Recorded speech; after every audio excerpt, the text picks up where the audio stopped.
আসসালামু আলাইকুম রহমতুল্লাহ। সপ্তম শ্রেণীর প্রিয় শিক্ষার্থীরা কেমন আছো? সবাই আশা করি অনেক ভালো আছো। তোমাদের নতুন বই 2025-এর বাংলা বইয়ের আজকে হচ্ছে তোমাদের 12 এবং 13 নম্বর পৃষ্ঠায় রয়েছে আমরা।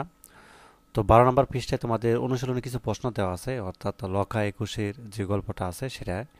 তো এখানে আমাদের কিছু বহু নির্বাচনী প্রশ্ন করেছে, তো আমরা উত্তরগুলো দেখি। তারপর নিচে একটা সৃজনশীল প্রশ্ন দেওয়া আছে এখানে 13 নম্বর পেজে।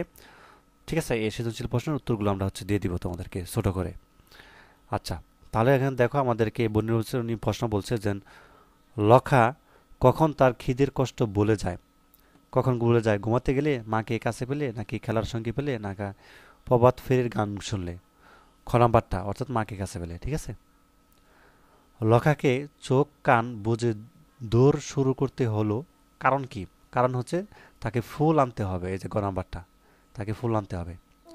আচ্ছা, একটা উদ্দীপক দেওয়া আছে, যেমন বাবার সাথে প্রভাত ফেরিতে এসেছে দীপু, তো ওর হাতে একটা টকটকে লাল গোলাপ, ওর কণ্ঠে গানের সুর আমার বাই রক্তে রাঙানো, ও লাল গোলাপটিকে শহীদ মিনারের সবচেয়ে উচ্চ সিঁড়িতে রাখতে চায়। আচ্ছা, এখানে 3 নম্বর প্রশ্নটা বলছে যে লখা ও দীপুর মধ্যে যে বিষয় মিল আছে তা হলো, কি বিষয় মিল আছে? শহীদদের প্রতি শ্রদ্ধা জানানোর আবেগ। ঠিক আছে, এই যেটা খ নাম্বারটা। আচ্ছা, 4 নম্বর প্রশ্ন বলছে যে দীপু ও লখা দুজনেই শহীদ দিবস উদযাপন করেছিল, তবু লখাই প্রমাণ করেছে যে ভালোবাসা অনুভূতি প্রতিবন্ধকতার চেয়ে শক্তিশালী আত্মবিশ্বাস দ্বারা বাধাকে অতিক্রম করা যায়।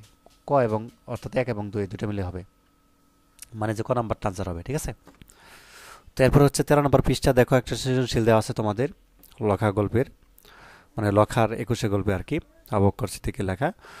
তো এই সৃজনশীলটা আমরা দেখি যে ইশতিয়াক এবার বৃত্তি নিয়ে জাপানে লেখাপড়া করতে চলে আসায় শহীদ দিবস উদযাপন করতে পারবে না, অথচ প্রতি বছর সে প্রভাত ফেরিতে অংশগ্রহণ করত, বক্তৃতা আবৃত্তি আলোচনা শুনত। সে কথা মনে করে তার চোখ জলে ভরে আসে, মনে মনে কিছু করার জন্য ইচ্ছা পোষণ করে। অতঃপর ইশতিয়াক আন্তর্জাতিক মাতৃভাষা দিবস ও এর ইতিহাস সহপাঠীদের কাছে তুলে ধরার পরিকল্পনা করে। আচ্ছা, লখা রাতে কোথায় ঘুমায়? ঠিক আছে, আনসারটা কি হবে? লখা রাতে ফুটপাতে কঠিন শানের উপর ঘুমায়।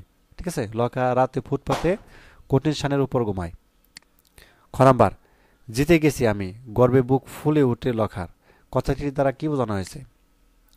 জিতে গেছি আমি, গর্বে বুক ফুলে ভরে লখার। কথাটির দ্বারা বোঝানো হয়েছে লখার আত্মবিশ্বাস, সাহস এবং সফলতা। নিজের সীমাবদ্ধতা, শারীরিক কষ্ট সত্ত্বেও লখা তার লক্ষ্য অর্জন করেছে।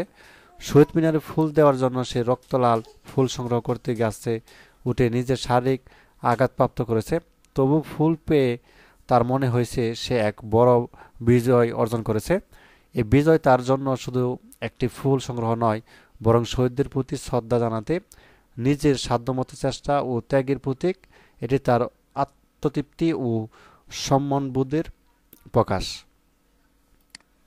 গ নাম্বার, লখা ও ইশতিয়াক দুজনের কাছে শহীদ দিবস ভিন্ন আঙ্গিক এসেছে, ব্যাখ্যা করো। লখা ও ইশতিয়াক দুজনের কাছে শহীদ দিবস তাদের নিজ নিজ জীবনের অভিজ্ঞতা ও অবস্থার কারণে ভিন্ন আঙ্গিকে এসেছে। লখার 21 গল্পে লখা ফুটপাতের এক টোকাই শিশু, যার জীবন সংগ্রাম দারিদ্র্যের অবহেলায় ভরা। ভাষার গভীর তাৎপর্য বা শহীদ দিবসের ইতিহাস সে হয়তো জানে না, তবে তার শিশু সুলভ অনুভূতি এই দিনটি অন্যরকম। সে নিজের সীমাবদ্ধতার মধ্যেও শহীদ মিনারে ফুল দিতে যায়। অপরদিকে উদ্দীপকে ইশতিয়াক জাপানে পড়াশোনা করেছে এবং শহীদ দিবস থেকে দূরে রয়েছে, তবে সে দিবসটি পালনে উদাসীন নয়। তার মধ্যে দিবসটি নিয়ে আবেগ ও দায়িত্ববোধ কাজ করে। শারীরিকভাবে প্রভাত ফেরিতে অংশ নিতে না পারলেও সে শহীদ দিবসের তাৎপর্য ও ইতিহাস আন্তর্জাতিক পরিমলে, অর্থাৎ তুলে ধরার পরিকল্পনা করে। ক নাম্বার, ইশতিয়াকের শহীদ দিবস উদযাপনের আকাঙ্ক্ষা লখার শহীদ দিবস উদযাপনের আকাঙ্ক্ষার প্রতিফলন, বিশ্লেষণ করো। ইশতিয়াকের শহীদ দিবস উদযাপনের আকাঙ্ক্ষা লখার শহীদ দিবসের উদযাপনের আকাঙ্ক্ষার প্রতিফলন। এই উক্তি সত্য, কারণ তাদের ভিন্ন পটভূমি এবং সামাজিক অবস্থান এবং কার্যপদ্ধতি থাকা সত্ত্বেও শহীদ দিবস উদযাপনে তার মধ্যে একই রকম প্রেরণা ও আবেগ কাজ করে। লখার শহীদ দিবস উদযাপনে সরাসরি তার হৃদয়ের গভীর ভালোবাসা অনুভূতি থেকে উৎসাহিত। লখা দারিদ্র্যের শৃঙ্খলায় আবদ্ধ। অপরদিকে ইশতিয়াক জাপানে থেকেও শহীদ দিবস উদযাপনের গভীর ইচ্ছা পোষণ করে।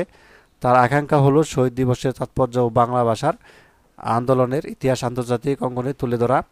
ইশতিয়াকের শহীদ দিবস উদযাপন তার শিক্ষিত মন ও সাংস্কৃতিক সচেতনতার প্রতিফলন।